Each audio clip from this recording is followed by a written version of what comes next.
Hi అండి, welcome to అమ్మమ్మ వంటింటి రుచులండి. ఈరోజు నేను చేయబోయే కర్రీ ఏంటంటే శనగపప్పు తోటకూర కాడల మసాలా కర్రీ అండి. అది ఎలా చేయాలి ఏంటన్నది మీకు కూడా చేసి చూపిస్తాను. వంటింట్లోకి వెళ్ళిపోదాం, వచ్చేయండి కర్రీ చేసుకోవడానికి. ఇప్పుడండి గ్యాస్ వెలిగించుకుందామండి. గ్యాస్ వెలిగించుకుని కుక్కర్ పెట్టుకుందామండి. కుక్కర్ పెట్టుకుని 2 స్పూన్లు ఆయిల్ వేసుకోండి. ఆయిల్ కూడా ఎక్కువ పట్టదండి మీకు ఈ కర్రీకి. 2 స్పూన్లు ఆయిల్ వేసుకోండి. ఆయిల్ వేసుకున్నాక ఆయిల్ వీటెక్కాక 2 మిరపకాయలు మాత్రం ఇలా గిల్లేసుకోండి. గిల్లేసుకుంటే ఏమవుతుందంటే దానిలో ఉన్న కారం కూడా ఆయిల్లో దిగి స్పైసీగా చాలా టేస్టీగా ఉంటుందండి. కొంచెం ఆవాలు వేస్తున్నానండి, కొంచెం జీలకర్ర వేసుకుందాం. ఇప్పుడు 1 అర స్పూన్కి పసుపు వేసుకుందామండి. పసుపు చాలా మంచిదండి మన హెల్త్కి. ఇప్పుడు 1 రెబ్బ కరివేపాకు వేసుకుందామండి. అవన్నిటిని కొంచెం వేగనివ్వండి. ఇప్పుడండి 1 పచ్చిమిరకాయని ఇలా ముక్కలు కోసుకున్నానండి. అవి కూడా వేసుకుని కొంచెం వేగనివ్వండి. 1 పెద్దది మాత్రం ఉల్లిపాయ తీసుకున్నానండి. ఆ ఉల్లిపాయని కూడా సన్నగా ముక్కలు కోసుకోండి. ఆ ముక్కలు కోసుకుంటే ఏమవుతుందంటే బాగా ఏగి కర్రీ గుజ్జులాగా వస్తుందండి.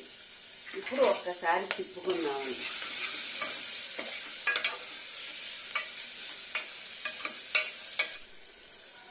ఇప్పుడండి ఇవి తోటకూర కాడలండి. ఈ తోటకూర కాడలు మా దొడ్లోయేనండి. ఇప్పుడు వీటిని ఏం చేయాలంటే అండి, ఇదిగోండి ఇలా పీసు తీసేసుకోండి. పీసులు తీగిపోతే ఏమవుతుందంటే అండి, మనం కర్రీ వండుకుని తినేటప్పుడు ఆ పీస్ అంతా మన నోటికి అడ్డం పడి బాగోదండి. అందుకనే మీరు ఇలా తీసుకుని చిన్న చిన్న ముక్కలుగా కోసుకుని మీకు చూపిస్తున్నానండి. నేను ఆల్రెడీ కోసుకుని రెడీగా ఉంచుకున్నానండి. ఇదిగోండి ఇలా ముక్కలు కోసుకోవాలి. ఇదిగోండి నేను కోసిన ముక్కలు కూడాను అలా వేసుకుని మీరు వీటిని కూడా కొంచెం పచ్చివాసన పోయే వరకు వేయించుకోండి. తోటకూర కాడలను కూడా ఇదిగోండి ఇలా ఆగాలి.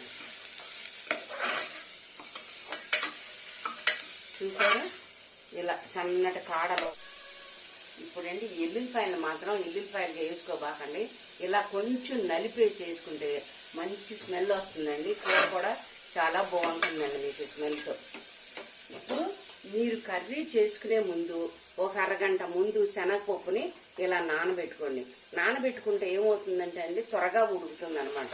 తోటకూర కాళ్ళు ఏమో సన్నగా ఉంటాయి కదా, శనగపప్పు ఏమో గట్టిగా ఉంటుంది కాబట్టి అందుకనే కొంచెం 1 అరగంట ముందు నానబెట్టుకోండి. చూసారండి, తోటకూర కాళ్ళలోంచి కూడా కొంచెం ఎసరు వస్తుందండి. ఆ ఎసరుతో కొంచెం మగ్గాక మనం కొంచెం ఇలా వాటర్, ఉప్పు కారం మాత్రం వేయబాకండి.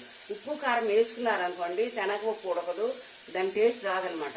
ఇదిగోండి ఇట్లా శనగపప్పులో 1 గ్లాసు నీళ్లు పోసుకోండి. ఈ గ్లాసులు పోసుకున్నాక ఇలా మళ్ళీ ఒక్కసారి తిప్పండి. తిప్పేసి కుక్కర్ మూత పెట్టి మీరు 1-2 విజిల్సే రానివ్వండి. ఎక్కువ వచ్చినాయి అనుకోండి మీకు తోటకూర కాళ్ళన్నీ మెత్తగా అయిపోయి తోటకూర కాడల్లాగా మీకు కనిపించవు. అందుకని 2 విజిల్స్ రానివ్వండి. ఇదిగోండి ఇలా మూత పెట్టేసేయండి. మూత పెట్టేసి హైలోనే పెట్టుకోండి. కుక్కరు 2 విజిల్స్ వచ్చాకండి ప్రెషర్ పోయిందో లేదో చూసుకుని కుక్కర్ మూతను ఓపెన్ చేసుకున్నామండి. ఓపెన్ చేసుకున్నాక చూసారా ఎంత చక్కగా ఉడికిందో. దీనిలోకి ఇప్పుడు ఉప్పు కారం వేసుకుందామండి. కారం 1 స్పూన్ వేసుకోండి. పచ్చిమిరకాయలు వేసాం కదండి, అందుకని 1 స్పూన్ కారం వేసుకోండి. కారం వేసుకున్నాక 1 స్పూన్కి ఉప్పు వేసుకోండి.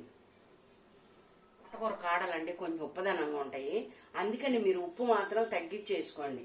అప్పుడు దానిలోకి అది సరిపోతుంది అనమాట. నేను వేసిన కర్రీకి ఆ ఉప్పు సరిపోతుంది. మీరు కర్రీని చేసుకునే దాన్ని బట్టి కొంచెం ఎక్కువ వేసుకున్నా తక్కువ వేసుకున్నా కర్రీని బట్టి మీరు చూసుకుని వేసుకోండి. ఇలా ఎసరంతా మగ్గనివ్వండి. ఎసరంతా ఎగిరాక అప్పుడు మసాలా వేసుకుందామండి. చూసారు కదండి, దీనిలో ఉన్న వాటర్ అంతా ఇనిగిపోయిందండి. ఇలా గుజ్జుగా అయితేనండి మీ కర్రీ కూడా తినడానికి చాలా బాగుంటుందండి. వాటర్ కొంటే బాగోదు కదండి.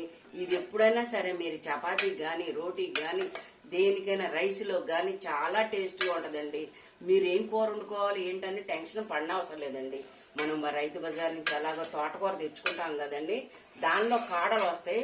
వాటిని ఇలా చిన్న చిన్న ముక్కలుగా పైన తోలు తీసేసి ముక్కలు ఫ్రిడ్జ్ లో పెట్టుకున్నారంటే వారం వరకు మీరు కొంటాయండి.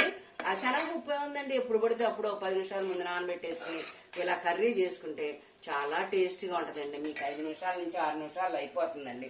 ఇప్పుడు లైట్ గా మసాలా వేస్తానండి. ఇదిగోండి, లైట్ గా మసాలా వేసేసానండి.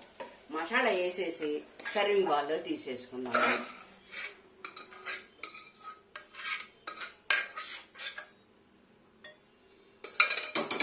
ఇప్పుడంటే కొంచెం కొత్తిమీర వేసుకుందామండి.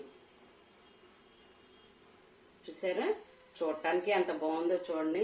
మీరు కూడా ఇంట్లో ట్రై చేసి ఈ కర్రీ ఎలా ఉంది ఏంటి అన్నది టేస్ట్ నాకు కామెంట్ చేయండి. కామెంట్ చేస్తేనే కదండి నాకు తెలిసేది దాని టేస్ట్ అన్నది. నేను ఎలాగో చేశాను, మీకు కూడా టేస్ట్ ఎలా ఉందో ఏంటి అన్నది మీరు కూడా చెప్తేనే కదండి నాకు తెలిసేది. నా వీడియోని మీరందరూ షేర్ చేసుకోండి, నాకు లైక్స్ కొట్టండి. నా వీడియోని మీరు చూడని వాళ్ళు ఉండి కొత్తగా చూసే వాళ్ళు ఉంటే సబ్స్క్రైబులు మాత్రం మర్చిపోబాకండి.